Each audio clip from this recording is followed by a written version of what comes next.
नमस्कार। आज देखिए कुछ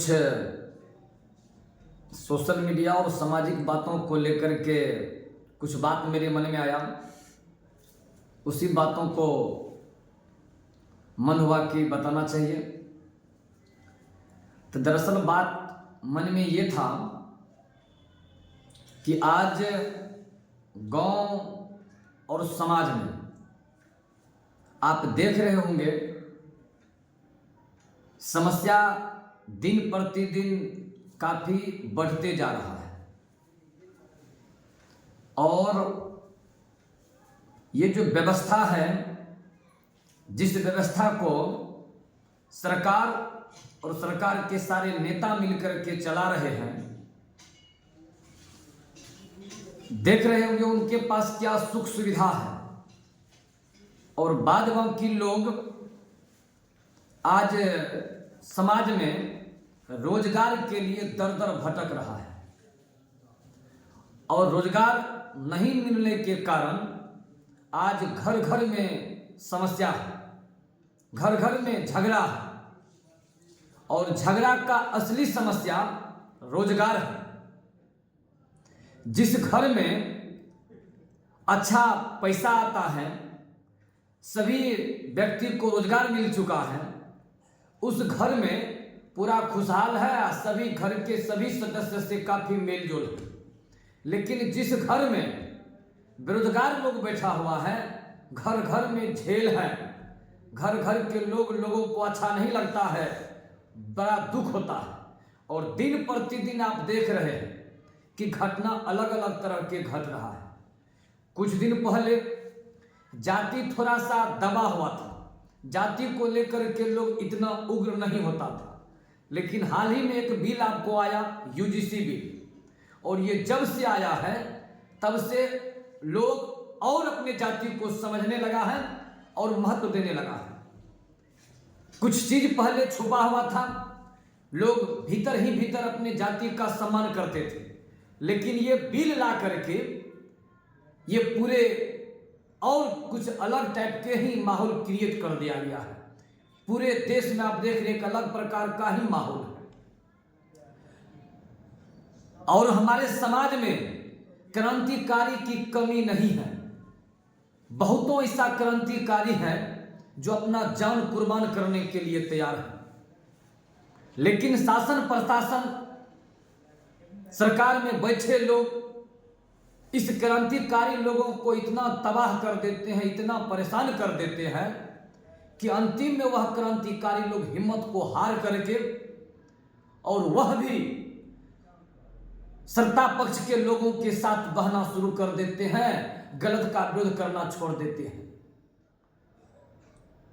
अब बताइए, आज घर घर में बेरोजगार है, इसका कौन कारण है?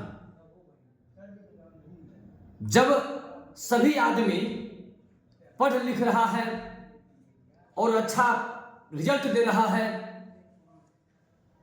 तो फिर रोजगार क्यों नहीं मिल रहा है, यह सोचने का विषय है। अब कहिए रोजगार खुद हम ढूंढेंगे, तो जब रोजगार हम ही ढूंढेंगे तो फिर आपका क्या काम है? तब सरकार का क्यों चयन करते हो? जिस प्रकार से एक घर के गार्जियन को घर का जिम्मेदारी होता है, उसी प्रकार से सरकार का एक जिम्मेदारी होता है देश के एक एक नागरिक को रोजगार देना, चाहे जिस माध्यम से आपको देना हो, क्योंकि जब तक रोजगार होगा नहीं तब तक लोग जो है अपने घर के कमी को पूरा नहीं कर पाएगा और जब तक यह कमी पूरा नहीं होगा तो लोग इसी प्रकार के काम में ज्यादा इन्वॉल्व होंगे, नशा में, गलत तरह के काम जो आज चल रहा है, इसका असली कारण है रोजगार। लोगों के पास कोई रास्ता ही नहीं है कमाने का, कोई सोर्स ही नहीं मिलता है। लोग पढ़ते पढ़ते पूरा लाइफ, पूरे अपने पैसा को खत्म कर देते हैं। 25 वर्ष 30 तक पढ़ते हैं, उसके पास, उस बेचारा के पास पैसा बचता ही नहीं है कि कोई रोजगार शुरू कर पाएगा और उस समय वह अपने जीवन के इस कदम पर होता है कि कोई भी कदम उठाने के लिए काफी सोचना पड़ता है। वह पूरा पैसा उसका समाप्त हो गया होता है। एक छोटा सा कोचिंग अगर शुरू करेगा तो 2 बेंच डेस्क खरीदने के लिए उसके पास पैसा नहीं होता है। एक दुकान खोलेगा तो दुकान के भाड़ा देने के लिए उसके पास रुपया नहीं होता है। कोई काम करने के लायक बचता ही नहीं है और अंतिम में वह पढ़े लिखे लोग गलत कर बैठते हैं। बड़ा दुख होता है। उसी क्रांतिकारी में एक क्रांतिकारी था पप्पू यादव। बड़ा दुख हुआ उनके साथ जो व्यवस्था व्यवहार किया गया, ये सुन करके काफी दुख महसूस होता है। पप्पू यादव किस प्रकार के नेता हैं ये छुपा हुआ किसी से नहीं है। पूरे न्यूज चैनल सोशल मीडिया पर आप देखते होंगे। हमारे देश में सोशल मीडिया के माध्यम से आज हर व्यक्ति, नेता से लेकर के बाबा, जितने भी कहिए आप जिसको कहते हैं ये सम्मानित लोग हैं, जो भी हैं, उस सब सोशल मीडिया पर जुड़ा हुआ है। और जिस प्रकार से पप्पू यादव समाज में घूम करके समाज में क्रांति ला रहे हैं, समाज के लोगों का सेवा कर रहे हैं, ये कोई भी विधायक और सांसद आप बताइए कहां पर कर रहा है इतना चीज। बहुतों विधायक है, बहुतों सांसद है। रोड देना, अस्पताल देना, ये देना, वो देना, ये तो ये भी दे रहे हैं, पप्पू यादव भी दे रहे हैं। लेकिन इनके साथ साथ ये जितने भी गरीब गुरबा लोग होता है उनका आर्थिक मदद भी करते हैं। चाहे पैसा से हो, जिस चीज से हो, मदद करने में कभी कमी नहीं करते हैं। हर चीज से बेचारा ये मदद करते हैं। आज देखिएगा तो पटना में, कल देखिए दिल्ली में, कल देखिए मधेपुरा में, कल देखिए सहरसा में, परसों देखिए दरभंगा में, कभी देखिए अररिया में, किस और कई इनका शरीर देखिए। आप शरीर देख करके आजकल के जो 20 या 22 वर्ष 25 वर्ष के जो नौजवान हैं, इतना फुर्ती उसके पास नहीं है जितना पप्पू यादव के पास फुर्ती है। बोलने में देख लीजिए, आज 22 वर्ष के 25 वर्ष के लोग इतने बोल नहीं पाते हैं जितना वह बोलते हैं। जितना वह चलते हैं उतना 25 वर्ष के लोग नहीं चल पाते हैं। और उस बेचारा को देखिए किस प्रकार से मानसिक टॉर्चर किया जा रहा है। भगवान से हम प्रार्थना करते हैं कि उनके स्वास्थ्य को ठीक रखिएगा। ये गरीबों की भगवान कहा जाए इनको। ये लोगों को सोचना चाहिए। आप याद कीजिए पटना में जब बारिश के कारण पूरे घर घर पानी घुस गया था, लोगों का घर से निकलना मुश्किल था, उस समय लोगों के घर घर पानी पहुंचाने का काम पप्पू यादव किया था। आप याद करिए कोरोना के टाइम में लोगों को घर से निकलने नहीं देता था। उस समय प्रशासन से लड़ करके, झगड़ करके उसमें जेल भी जाना पड़ा। लेकिन यह शमशान घाट जाकर के दाह संस्कार करने का काम किया। ये सब लोगों को याद रखना चाहिए।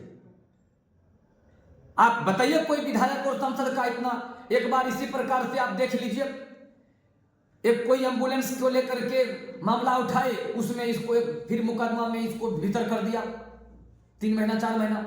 फिर इस बार देखिए कुछ चीज का ये उजागर करने वाले थे, उस बात को लेकर के इनको इस प्रकार से टॉर्चर कर दिया कि बड़ा दुख लगता है।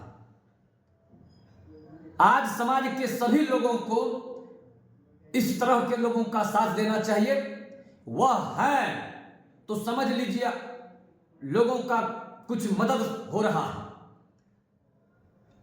कौन नेता मंत्री अपने बाल बच्चा को बनाने में लगा हुआ है और ये अपने घर परिवार, अपने वाइफ से अलग होकर के ये पूरे भर दिन भर रात समाज में लगे रहते हैं।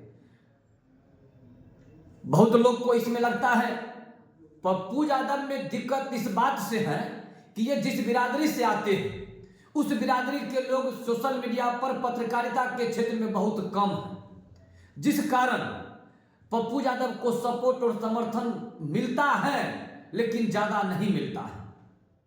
और कुछ लोगों की संख्या इतना ज्यादा है कि इसके बारे में इतना बातों को गलत सलत बना करके और हमारे लोगों के बीच में ये उस लोगों के बीच में परोस देते हैं कि ये मन में बात सेट हो जाता है, ये तो ये है। कौन आप पता कर लीजिए इस देश में कौन किसको आप भला मानते हैं। आप चले जाइए किसी पदाधिकारी के पास, ऑफिस में कोई मिलता है आपसे, कहां भ्रष्टाचार नहीं होता है, आप एक बार जाकर के देख लीजिए। किसी भी ऑफिस में आप चले जाइए, छोटा सा जमीन का दाखिल खारिज करने जाइएगा, 5 से 7 हजार, 10 हजार, 12 हजार मुंह मांगा रुपया लेता है। जांच अगर करना है आप जाकर के जांच करिए, पदाधिकारी का जांच करके देख लीजिए, दूध और पानी, कितना दूध है कितना पानी है, पूरा अलग हो जाएगा। लेकिन ये सब चीज आपको दिखता नहीं है। जो समाज के लोगों को मदद कर रहा है, समाज में एक क्रांति ला रहा है, आप पप्पू यादव के एक बातों को सुनिए, वह क्या चाह रहा है। ये भी अगर सभी मिल जाएगा आपको सत्ता पक्ष में जाकर के, इनका भी सारा मुकदमा रफा दफा हो जाएगा। आप बताइए, ये 31 से 32 साल के मुकदमा को ला करके इतना दिन से आप कहां थे? इतना दिन के बाद आपको दिखा ये मुकदमा। बड़ा दुख होता है इस तरह के। न्याय व्यवस्था पर हमको पूर्ण विश्वास है, बहुत जल्द इनको न्याय मिलेंगे, लेकिन दुख होता है इस तरह के बातों को देख करके। आखिर समाज के लोगों के हक की लड़ाई कौन लड़ेगा? आप देख लीजिए, इसमें पप्पू यादव 3 से 4 बार निर्दलीय चुनाव जीत चुके हैं। अपना इतिहास उठा करके आप देखिए, कौन निर्दलीय चुनाव जीता है, जितने भी है पार्टी के सिंबल से चुनाव जीता है। और ये देखिए क्या चाह रहे हैं, ये हर घर रोजगार देना चाह रहे हैं, हर लोगों के गरीबी से दूर करना चाहते हैं, मुसीबत से निकालना चाहते हैं। जितना इसके पास धन दौलत दिया है भगवान, उस हिसाब से लोगों का मदद करते हैं। इनको देश के सर्वोच्च पद पर होना चाहिए। इनके पास पावर होता तो आज इतना समस्या नहीं होता। लेकिन लोगों को बड़ा दुख होता है कि ये इतना मदद लोगों का क्यों करता है। खास करके नेता लोग को ये बात ज्यादा खलता है कि हम तो मलाई खा रहे हैं और ये जनता को सच्चाई क्यों बता रहा है। ये सच्चाई को लेकर के कुछ नेता भी इनके विरोध में उतरे हुए हैं कि ये अपराधी है, ये वो है, ये वो है। कौन नेता अपराधी है इसमें नहीं है, ये तो न्यायालय बताने का काम करेंगे। अब कोई छुपा हुआ नहीं है कि देश में हो क्या रहा है, चल क्या रहा है। निर्दलीय 3 बार 4 बार जीते, 6 बार से ये चुनाव, 6 बार से राजनीति में ये जीत के आ रहे हैं। समाज के प्रति में अगर नकारात्मक लोगों के बीच में रहता तो चुनाव नहीं जीतता। 1 बार जीतने के बाद लोग खत्म हो जाता है, 2 बार जीतने के बाद खत्म हो जाता है, 6 बार 7 बार जीतने का काम किया है। तो जरूर समाज के लोग इसको पसंद करते हैं। हम भगवान से प्रार्थना करते हैं, पप्पू यादव को मैं अपने दिल से शुभकामनाएं व्यक्त करते हैं। वो पुनः जो है इससे बाहर आकर के फिर से समाज के बीच में सक्रिय रहने का काम करेंगे। धन्यवाद।